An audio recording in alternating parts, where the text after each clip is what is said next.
Well, Shane Claiborne, welcome to Fort Wayne, Indiana. Yeah. And welcome to Indiana Center for Middle East Peace. Thrilled to be here. Thanks for hosting us. Where we're delighted to be hosting you and the Beating Guns Tour. Yeah, we're setting the forge up right now. Out there in Fort Wayne. Yeah, it's great to be here. Good. Well, let's get to the reason why you're here in Fort Wayne, Indiana. You're on a book tour, you and Michael Martin. Yeah. Beating Guns, Hope for People Who Are Weary of Violence. You're calling it the Beating Guns Tour, and you're more than 30, 35, 36, 37 cities on this tour. Tell us a little bit about the book, but also tell us there's all kinds of ministries that you could be about, all kinds of issues, and I know you connect them all intersectionally. That's the kind of person and kind of work you do. But why now in your life this epidemic of gun violence and the whole militarized gun culture in the U.S.? Why now in your life did you choose to focus on this? I'm not a single issue person, so I care about life. I'm a champion for life, and yet I began to see how narrowly a lot of Christians define what it means to be pro-life to one issue, and probably more appropriately would say we're anti-abortion more than we're pro-life, because when you look at all the other issues that other than abortion, Christians tend to be very inconsistent. In fact, I think it's ironic that America is a place where you can say you're pro-guns, pro-military, pro-death penalty, and still pro-life. as long as you got abortion. Go figure. Yeah. So I want to be consistently for life, and that means to me caring about the death penalty and caring about gun violence, caring about immigrant lives, and being a part of the movement for Black lives, police violence, all these different things. Military spending, all those are issues of life. Creation care, so they are intersectional. My last book, Executing Grace, was particularly focused on the death penalty, right, and tried to unpack some of the theology that we've used to back the death penalty, because what was stunning to me on that one is that Christians, the death penalty could not survive in America without the support of Christians. No question. And 85% of executions still happen in the Bible Belt. So the Bible Belt is the death belt. So that is part of why I really wanted to work on the death penalty. And it's very similar with guns. One of the things that was stunning to me is that 2/3 of Americans live without guns. Even though we have more guns than people, so there's a few people that have a lot of guns, 2/3 of Americans don't have guns.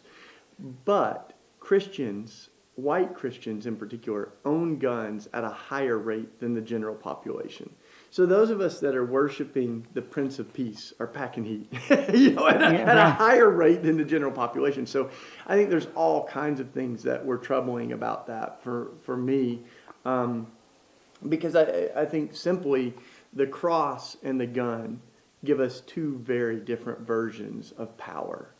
And guns, I really believe, have become a form of idolatry in our country that we, and that might seem like an extreme word, but idols are simply things that we attribute God-like power to, but they're not God, and we treat them like they are. So self-determination, protection, deliverance, all these things that a gun seems to promise to many people. Like those are things that we're supposed to, not trust in our chariots and horses or our guns, but in our God. So I think there's a lot of other parts of that. Just given our own history, one of our founding sins in America is violence. That violence done to Native folks and to African Americans, and guns played an instrumental role in that, and continuing to this day, where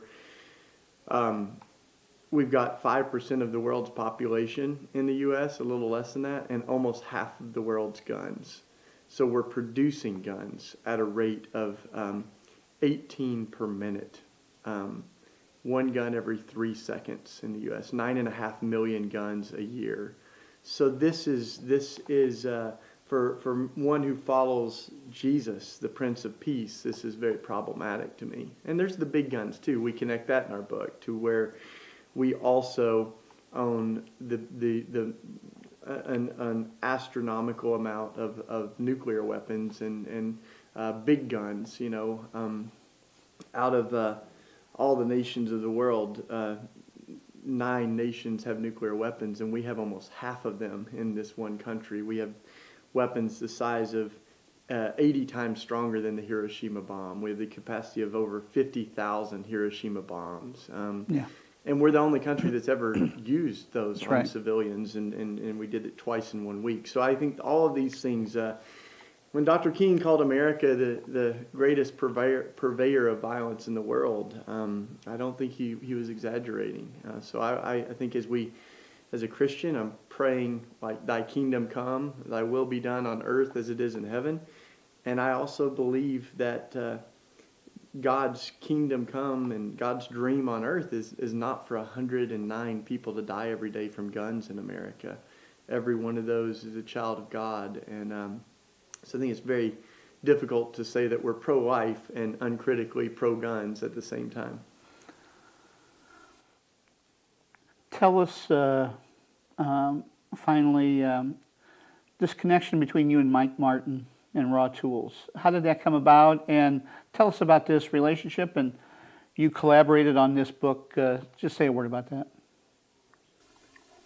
Yeah, so it's been, we're Mike Martin from Raw Tools, which is war flipped backwards, Raw. Right. And we were both almost at the same time inspired by the biblical prophets when they cast this vision, Micah and Isaiah, that God's people would beat their swords into plows and their spears into pruning hooks. And it ends by saying, nation will not rise up against nation, people will study violence no more.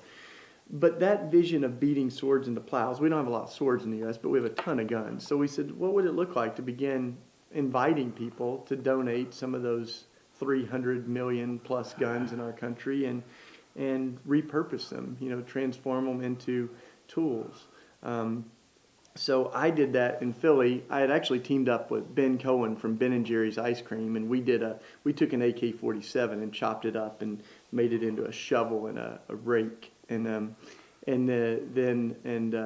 Mike, at about the same time, started doing Raw Tools, and he had an AK-47. So like tonight, we have a chopped up AK-47 here with us to commemorate that. But we, all over the country, we've been getting donated guns, and we're creating a network within Raw Tools of blacksmiths and of safe gun donation spaces where people can donate guns and they're immediately made inoperable. And then we can repurpose them. So it's a beautiful thing. We've been on this 37 city tour, and the Forge is really the center of the night where we invite people who have been impacted by gun violence to take the hammer. And man, we had one guy that beat on it 18 times, and then he said that was for the 18 years of the person whose life I took.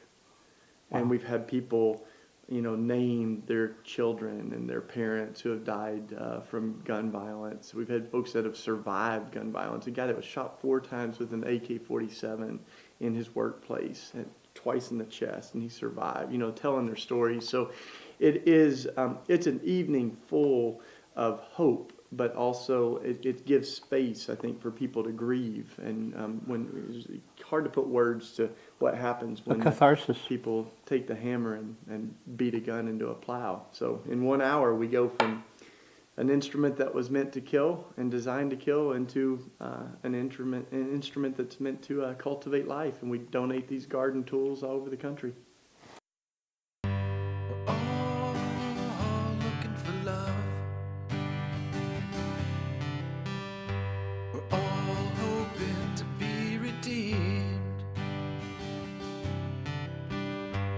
Justice rolls down like water, and righteousness a mighty stream.